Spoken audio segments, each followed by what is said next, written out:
Habari yako ndugu mtazamaji unaotazama video hii. Kama ni mara yako ya kwanza, usisahau kusubscribe na kushare kwa wengine wapate maarifa haya. Leo tunaenda kuangalia vifuu vya nazi. Tumezoea tukienda magengeni wanakuna nazi, vifuu vinaachwa, lakini kwa wengi wetu hatuulizagi vifuu vinaenda wapi. Hii ni fursa.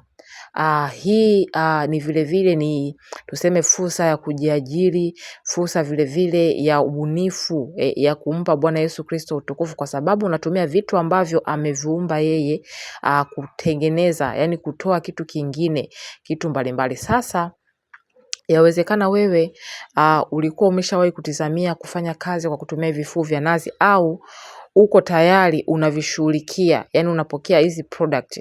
Unatakiwa uwe makini. Vifuu vya nazi kama unavyoona ni vizuri kama unatengeneza vyombo, mabakuli hayo unaona, vijiko, vipakulio mbalimbali au vifaa mbalimbali.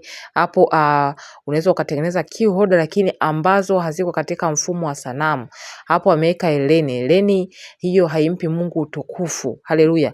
Kutengeneza hiyo ni miungu ya kigeni, unakuwa unatengeneza kutumia vifuu.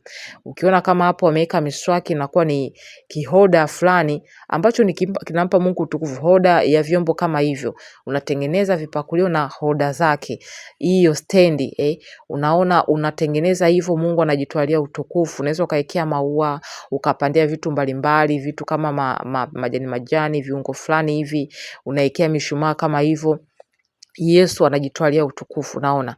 Lakini ukiwa unatumia hivi kutengeneza sanamu, yani chochote ambacho Mungu amekiumba kina uhai, hapo hiyo kazi haitakuwa na baraka. Zaidi tu unakuwa ni kinyume na maandiko. Shetani anapata mlango wa kukuvamia na kukuletea mashambulizi. Kazi yako, biashara yako haitakuwa na baraka. Utajiona tu kwamba mbona sisongi mbele, kumbe shida ni haina utukufu mbele za Mungu. Umetengeneza sanamu. Biblia imekataza kuchongesha sanamu. Haleluya. Yani kutengeneza mtu, ndege, wanyama, unatengeneza mti, imekataza. Lakini ukitengeneza vyombo, vitu kama hivi unaona hapo, vyombo unatengeneza kama ni kwa ajili ya kuwekea mishumaa, kuwekea vitu mbalimbali, lakini sio sanamu.